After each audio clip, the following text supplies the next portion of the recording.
Welcome to TheoTrade. This is Don Kaufman. It's May 23rd, 2018. You are watching the Theo Night video. Well, looking at the S&P futures today, I got to tell you, I'm fairly confident in picking out particular levels. And lately, we've been talking extensively about the 2731. And lo and behold, the markets this morning, sell-side activity followed by a rally back to none other than, well, for the most part, 2731 on the button.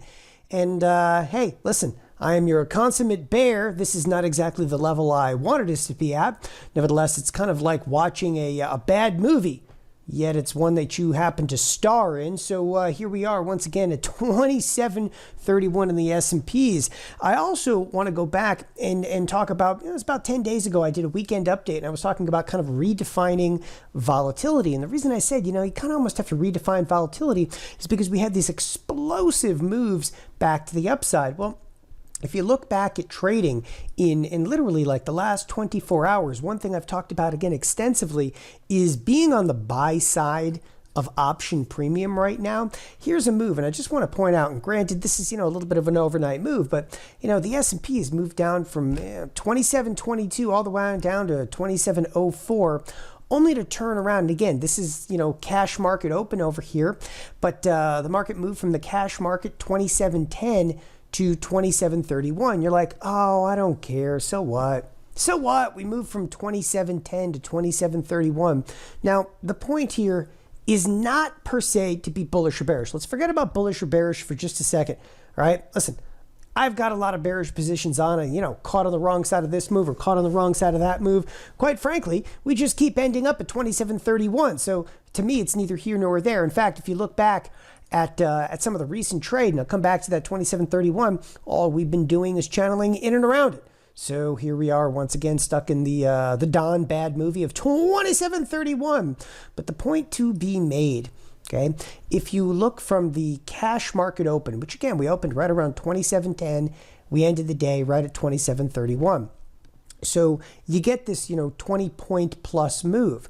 So why should that matter? Well, if you take a look at the S&Ps, which we're going to, and we're going to come over here to what we term think back. Now, think back happens to be end of day data, right? So you can look at a live option chain at any point in time. You can kind of gauge risk, for example, 2 days out. But the reason I'm going into think back and I'm looking at some end of day data is I wanted to point out that prior to today's cash open, and this is actually last night, we were looking at about a $12 expected move.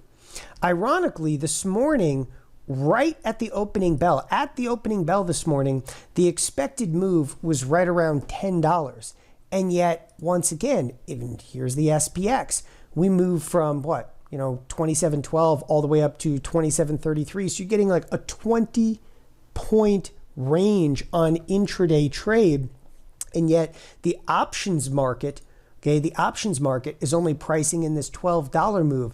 Think about, again, whether you're bullish or bearish. I'm going to set that aside for just a second, but whether you're bullish or bearish, here is the at-the-money options, and I want to highlight these for just a second, okay? So there are our at-the-money options trading right around $6 and trading $5 respectively. So you go out and you purchase an option, and it's not about being right or wrong, and I'll tell you why. Because you could be right even 50% of the time and still pull out decent profitability when the actual move is far exceeding what was implied. And that's kind of a wild concept to some people, but it's one of the great takeaways from today's trading session. So let's just say, for example, right at the cash open, by the way, these really were going for about $5 this morning, but let's say that you bought them for $6. So you buy them for $6 and boom, the thing goes to zero. All right. So one day you do it and it goes to zero. The very next day comes and like, wow, the market moved in my favor. The market moved $20. You might be able to make, all right, where you risk 6, you might be able to make as much as 10, even as much as, $12, because we're so far exceeding what the market anticipated us to do. And that's where I say this 50-50 bet kind of comes in. So on a day-to-day basis, I've been taking a couple of shots. Well, one day we're wrong, the next day we're wrong, maybe the third day we're right, and you're still very effective in your trading. And I got to stress that to you. Again, with these options, especially these weekly options and options that are expiring Monday, Wednesday, and Friday. We can almost call them daily options. Okay, gamma is your friend. That means you want to be on the buy side of the options on an intraday basis. And I'll also reiterate the stance that I currently like this more, especially for trading intraday, than scalping futures contracts. Why? Because this is defined risk stuff. You go out, you risk $5. Guess what? You can't lose more than $5. All right? You don't necessarily have to trade the SPX. Come on, you could use the spiders. Why? All right. If you take a look at the spiders in the Analyze tab, this is where you can have, again, very small incremental positions where maybe you have 50 cents at risk, 60 cents at risk. All right, make it comfortable. But again, the moves that we're seeing inside of the markets are absolutely exceeding what the option market is implying them to be. And that's the big takeaway from today's trading session. Now, let's get to a couple of the levels specifically. So the S&Ps, we've had a pretty good feel for what we call these gravity points. And again, it's just kind of ironic that we're closing like, within what? You got this marketplace at thousands of points, and we're closing in, on 27.31 within a fraction of a penny here. Now, what do we really, see coming the rest of this week? So we're coming into a holiday weekend.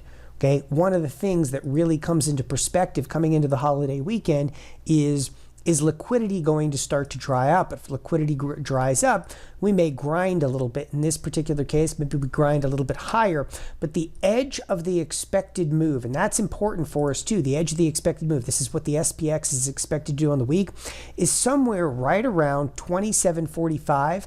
Okay, so if I kind of zoom very, very tightly in on this, I just want you to see the edge of that expected move, right? It's 27.46, 27.45, right in that neighborhood. And if you take a look at where we currently are in the SPX, we happen to be right there at 27.33. We're looking at about $16 plus, almost $17 of expected move in there. And, people, that takes us right into the realm of the upper edge of the expected move. So if some of the volatility dies out, we might grind a little bit higher. Again, I don't really anticipate any heart-pumping trade the remainder of this week on Thursday and Friday. However, I do see a couple of opportunities in here.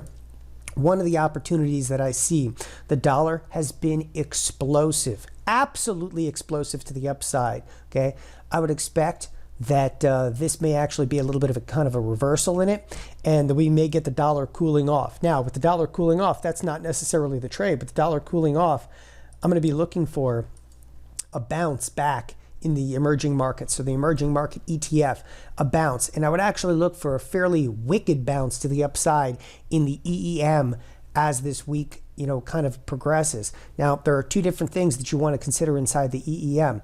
You can look for the bounce on an intraday basis. Okay, for those of you that do scalp options, okay, great. You got 2 days remaining to expiration. Okay, these are not really high extrinsic value options. That means there's not that much time value in them. But then again, this product isn't poised to move but about 55 cents the remainder of the week. Nevertheless, I think we could definitely create a scalp to the upside inside of the options market. The other thing that I'm considering is, depending upon how vicious the move is to the upside, okay, I fully intend and have been trying to for some time to get short the EEM. I'm looking for a bounce back anywhere above about 47.50, and I'm going to re-up a short position. I had a short position on early in the year. I'll take another short position inside the emerging markets. So this one's really twofold. What I actually think is going to happen is the dollar is going to retract a little bit. It's going to give a breath to the emerging markets. The emerging markets will actually bounce. Some of that bounce may have already ensued today. And after that bounce takes place, that bounce, I'll try to ride it to the upside using some intraday strategies. And then once the bounce occurs, I will look to fade the EEM once again, because I got to tell you, rising interest rates, that's not going away anytime soon. Last but definitely not least, got to look at the bonds. Bonds, big bounce to the upside. And as the bonds bounce to the upside, it's taking down to the financials. Now, the interesting thing about the financials is, it's unusual to see the financials, which is arguably, the largest sector inside of the S&P 500. Obviously, everybody knows that tech is a monster, but the financials here are down 0.6% with the S&Ps, okay, relatively flat. In fact, that is what held the S&Ps underwater today. It's a tale of divergence, a divergence between the financials and ultimately the rotation into tech.